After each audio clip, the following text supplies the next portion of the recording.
हमके साइकिलिया से वाला छोड़ देता।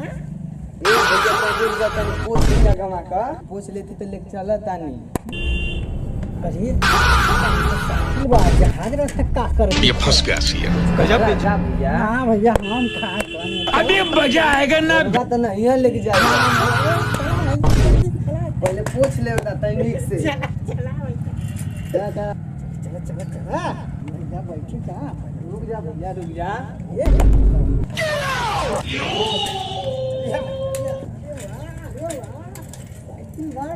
जहाज भैया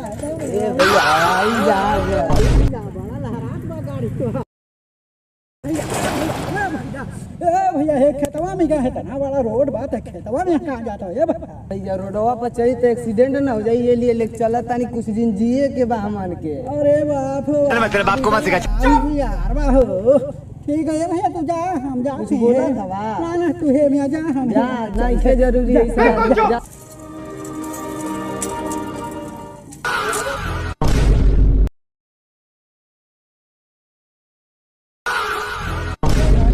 अरे पाके तू बोला ना का पैबा बोला ना का पैबा। अरे भैया विशाल भैया अरे तो एकदम कमाल कर देला हे भैया जूता नीचे रहेला कि ऊपर रहेला हो विशाल भैया। हाँ अरे का इलाज ना जाना थोड़ा हमारी शादी होके वाला ना। अरे एकदम खुशी का बात तरी शादी खातिर किना है ब्याह में दुल्हा बनम तो पहिनम ना। अरे ये तना दिन को बाद अभी बताओ नया किना है पहले में तो खिया ना जाई। अरे बड़ा होशियार मारे जूता बहुत चली 10 साल में एक पोछम ले जाके। हाँ चला भैया जा अरे दुनिया में बड़ा होशियार बड़ा आता भी आगा वो कोनो मिलवे करी चली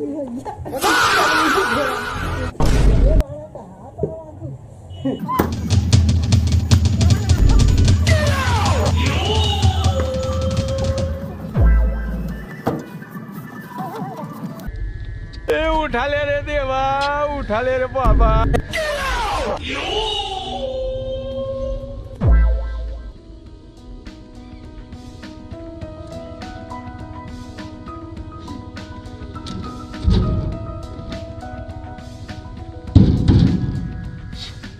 अबे जल्दी बोल, कल सुबह पनवेल निकल।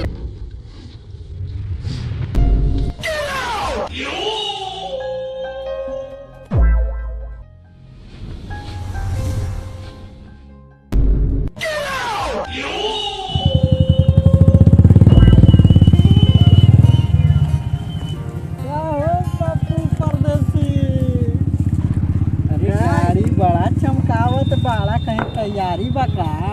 हाँ रुका रुका पहले पूछ ले बेटा। जल्दी बोल, कल सुबह पनवेल निकल।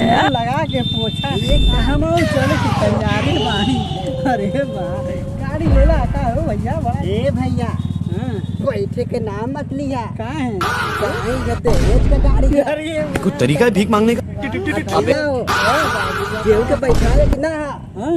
अरे भैया जल्दी बोल, कल सुबह पनवेल निकल। हाँ खिया जाई। कहाँ है फिर कैसे चले के।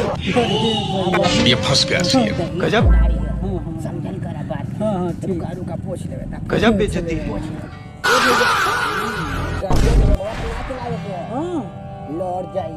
खिया जाई। हाँ भैया तो बात सही है। ए जल्दी बोल, कल सुबह पनवेल निकल। बार कैया खा। हाँ भैया ठीक हम मालूम है तेरे बाप को मत सिखा। ए भैया इधर गुजारा नहीं। तू जा तब चलत है ठीक चलत है। उठा ले रे बाबा। गाड़ी कौने काम कर जब हम ना बैठे